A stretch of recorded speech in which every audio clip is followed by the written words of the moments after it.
সমুদ্রের ভিতর যে এত নাম না জানা মাছ পাওয়া যায় বা এত প্রকারের মাছ পাওয়া যায় সেটা সত্যিই আমার অজানা ছিল। আপনারাও নিজের চোখে না দেখলে কখনো বিশ্বাসই করবেন না যে সমুদ্রের ভিতরে কত রকমের মাছ পাওয়া যায়। সো হ্যালো এভরিওয়ান, সবাই কেমন আছেন? আশা করছি সবাই খুব ভালো আছেন। চলে আসলাম নতুন আরেকটা ভিডিও নিয়ে। আজকে চলে আসলাম কুয়াকাটার সি ফুড মার্কেটের ভিডিওটা নিয়ে। গত ভিডিওতে তো আপনাদের সাথে শেয়ার করছিলাম কুয়াকাটা আসার ভিডিওটা, সেটা ছিল কুয়াকাটা ট্যুরের পার্ট 1 ভিডিও। আজকে আপনাদের সাথে শেয়ার করব কুয়াকাটা ট্যুরের পার্ট 2 ভিডিওটা। সি ফুড মার্কেটে যাওয়ার আগে আমরা একটু চা খেয়ে নিয়েছিলাম গরম গরম, কারণ অনেকটা পরিমাণে ঠান্ডা ছিল। তাছাড়া সন্ধ্যে থেকে আমরা চাও খাইনি। যাই হোক, আমরা হাঁটতে হাঁটতে কুয়াকাটার সি ফুড মার্কেটে চলে আসলাম। এখানে হাঁটা পথে ছিল, সমুদ্রের পাড় ধরে আমরা হাঁটতে হাঁটতে চলে আসলাম। এটা নাকি আগে আরেকটু কাছে ছিল, এখন এটাকে প্রশাসন অনেকটা দূরে নিয়ে আসছে। এখানে নৌকা ছিল, নাগরদোলা ছিল, মানে বাচ্চাদের খেলার বিভিন্ন রকমের আয়োজন ছিল। যাই হোক, সেটাতে আমরা না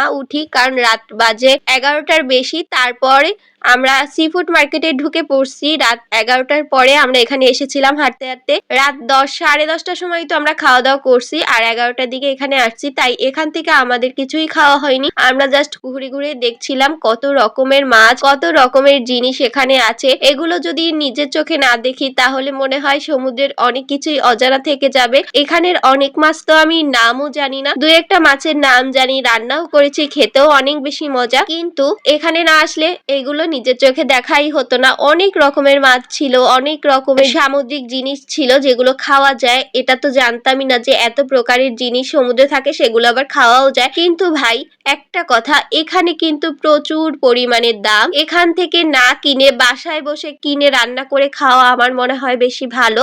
আমি আপনাদের খেতে বারণ করব না, কিন্তু আগেই বলে রাখি পকেট গরম করে তারপরে যাবেন, কারণ অনেকটা পরিমাণে দাম বেশি। আপনাদের পকেট খালি করে বাসায় ফিরতে হবে। এখানে আপনাদের তারা মাছ আপনারা কিনলে এখান থেকে আপনাদের রান্না করে আপনাদেরকে দিবে। জানেন, এর আগেও 2বার আমার কুয়াকাটা আসা হয়েছিল, কিন্তু এই মার্কেটটা আসা হয়নি। গতবার রুমেই নিয়ে গেছিল বারবিকিউ করে কোরাল মাছের, কিন্তু এখানে আসা হয়নি। আর এগুলো আমার দেখা হয়নি, নিয়ে আসতে চায় না। জানেন, এই জামাইটারে নিয়ে পড়ছি এক মহা জ্বালায়। দেখুন, এটা হচ্ছে শাপলা পাতা মাছ, কতটা কিউট না, শাপলা পাতা মাছের বাচ্চা। এগুলো ছিল অক্টোপাস, আপনারা তো সবাই চেনেন। আরো অনেক জিনিস ছিল যেগুলোর আমি নাম জানি না, শুধু ঘুরে ঘুরে দেখছিলাম। আর দোকানদাররা বলছিল, ম্যাম কি কিনবেন, কি কিনবেন, কোনটা দিব, এটা তাজা ওটা তাজা, মানে নিজেকে সেলিব্রিটি মনে হচ্ছিল।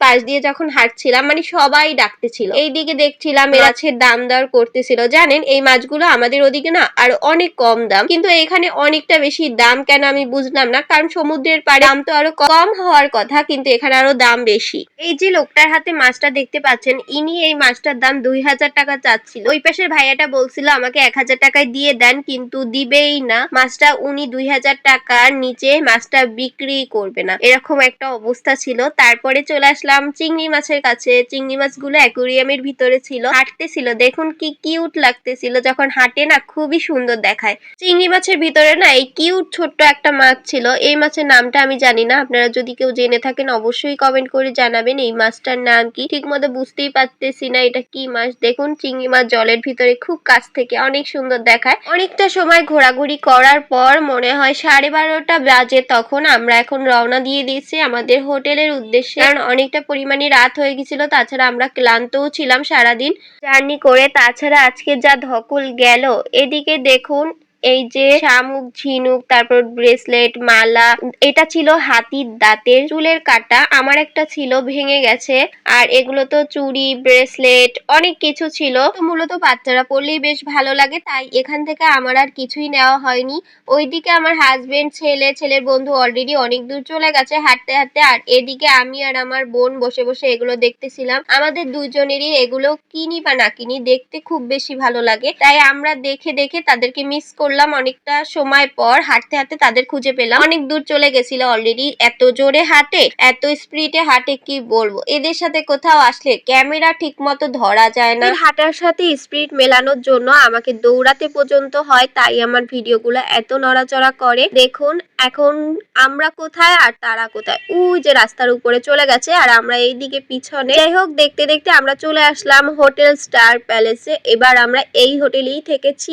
এখানের সার্ভিস খুবই ভালো, আপনারা চাইলে এসে থাকতে পারেন। যাই হোক, দেখতে দেখতে আমরা কিন্তু রাত 1টার সময় হোটেল রুমে চলে আসছি। আজকের আমার ভিডিওটা আপনাদের কাছে কেমন লাগছে অবশ্যই কিন্তু কমেন্ট করে জানাতে ভুলবেন না। আর কে কোথা থেকে আমার ভিডিওটা দেখছেন সেটা কিন্তু অবশ্যই কমেন্টে লিখে যাবেন। আর যাওয়ার আগে অবশ্যই সাবস্ক্রাইব করতে ভুলবেন না। আমার ভাঙাচোরা ভিডিও আপনাদের কাছে কেমন লাগছে সেটা কিন্তু অবশ্যই কমেন্টে জানিয়ে যাবেন। চলে যাচ্ছি, বাই।